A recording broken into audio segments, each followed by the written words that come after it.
Hello everybody and welcome to today's video. In today's video we're going to be talking about Monday Night Raw. And y'all, if I sound a little funky or cough a little bit during today's video and today's review, that's because your boy is sick. Your boy is very sick. But you got to get it out, got to get this Raw review out. And besides, it was a great Raw, so why not want to review it? It was a very good show. So we're just going to jump right into it. Make sure to subscribe. We post daily wrestling content on this channel, but let's hop into it. We started off the first match of the night in Javon Evans versus Rhiyo. Now, Rhiyo, whatever you want to call it, El Grande Americano's group. Now, with them on the outside, you obviously think at the start of the match there's going to be some problems between Javon and El Grande Americano's group. But no, they really didn't even get involved much. We saw Javon, and I think, I'm going to go ahead and say it now, I think Javon at the end of his career will be the greatest of all time, and I'm going to be the first person to say that.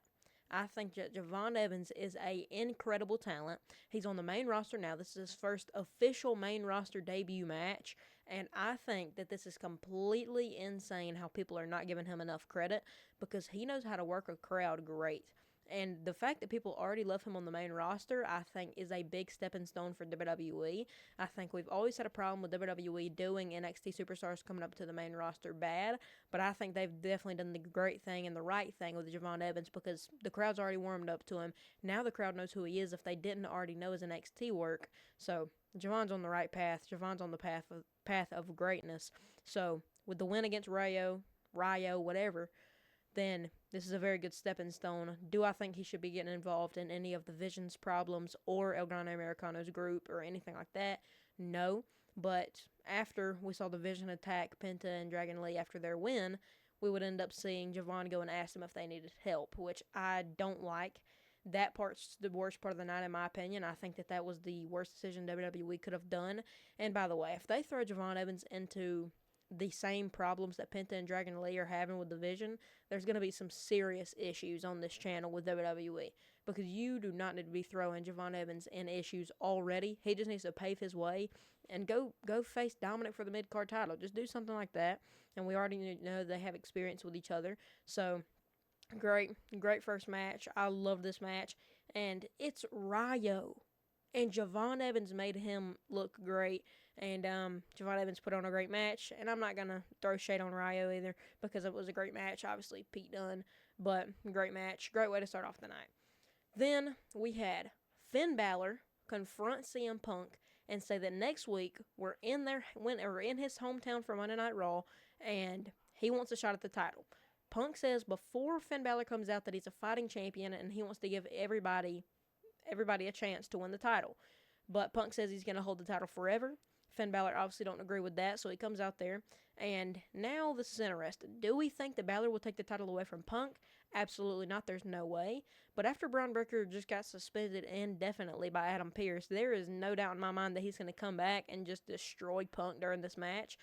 I wouldn't be surprised, but at the same time, that's pushing a different limit. Yes, you just put your hands on Adam Pearce. He put your hands on you first. So it's like back and forth, but I think that if we're going to see Punk and Braun keep having problems and eventually lead up to Braun beating Punk at WrestleMania, this probably would be the match to do it. But I think we need to at least have let Punk have clean defenses. I think that he obviously has nobody in his corner that is with him like the Vision is with Braun, but either way, I think this should be a clean defense against Finn Balor next week. It's obviously going to be a banger. Finn Balor's trying to turn a different leaf. Finn Balor's trying to go the right way with his career now, and especially after Liv and Roxanne gave him a reality check that he can't just sit in the clubhouse and play games all day, that he actually has to go out there and say what he said he was going to do at the start of the year. So now Balor's back on his serious stuff. He's going to try to go win the title next week. And if I'm being honest, I mean, there's no world currently that I can see Finn Balor winning the title away from Punk because there's no build up there. But I mean, I wouldn't be coming on here and saying horrible things about WWE if Finn Balor wins next week, but it would be cool, But I obviously have Punk retaining next week, but it would be really cool to see Finn Balor win. But it's just not the time or the place. Now, place is getting there. We're in his hometown. This would be the place for Balor to turn his career around. He's went on a very obvious drop off since joining the Judgment Day, so I think it'd be good for him next week. I'm excited to see how the match turns out, and it's Balor and Punk. They're going to have a banger next week, so I'm really excited, and a great way to have Punk go into a new rivalry and not just involve the Vision and everything he does with the title. We then would see to actually open the show, but then would lead into a match. We would see, obviously, starting off, Rhea and Io Sky come out and celebrate their victory until eventually we would see the Kabuki Warriors come out there. We would see Lyra and Bayley come out, and we would see Liv and Roxanne come out. And that would end up calling for a match between the Kabuki Warriors, Bayley and Lyra, and Liv and Roxanne, which would happen right here.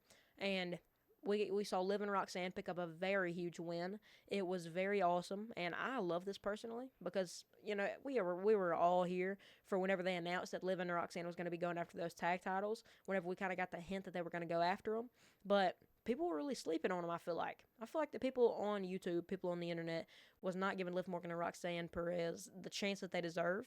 I think that it's going to be really cool to see Liv and Roxanne take the titles off of Rhiyo. I'm not saying it's going to happen, but if there's one tag team that's going after Rhiyo right now, I think that Liv and Roxanne will be the tag team to do it. They haven't had tag titles on the Judgment Day in a few months, so it would be cool to have Liv and Roxanne come together. And it's weird because whenever Liv came back, we all thought that Liv was going to have problems with either Roxanne Perez and Raquel Rodriguez, and that's just not the case. And now the women in the Judgment Day are turning on the men in the Judgment Day, but obviously mostly Finn Balor. So, do we see Balor leaving the Judgment Day? Absolutely, I see that. But very huge win for Liv and Roxanne. I will be super happy whenever they win the tag titles, if they win them, of course. But like I said, I'd put my money in Liv and Roxanne's breadbasket if it was me getting a pick. So, very good match between Liv and Roxanne against two different other tag teams, and it was just an awesome match overall. And I'm super excited to see what they can do in that match against Liv and Roxanne versus Rhiyo whenever they get that opportunity.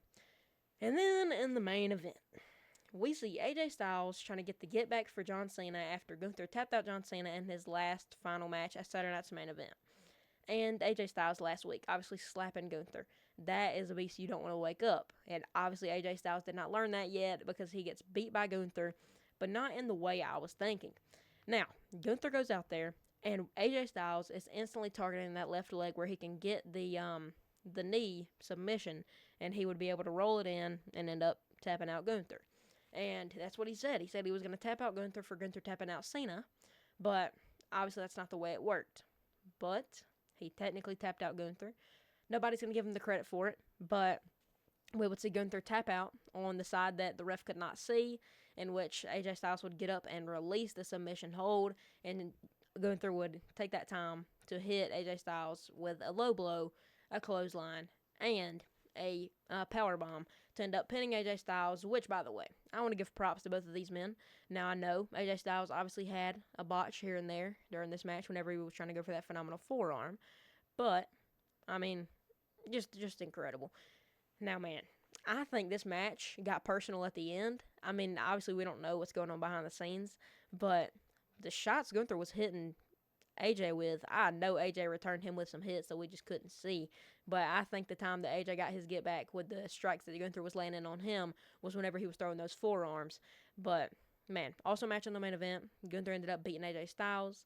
And, man, today was just a very good Monday Night Raw. Now, obviously, I hate Raws that start earlier in the day because I like to post the card on the channel, and obviously this morning was a horrible morning for your boy because I woke up sick. So I've been laying in the bed all day watching Monday Night Raw, and then had to get out the bed to record this video, and also my video on my other channel, which y'all can go check out if y'all want to.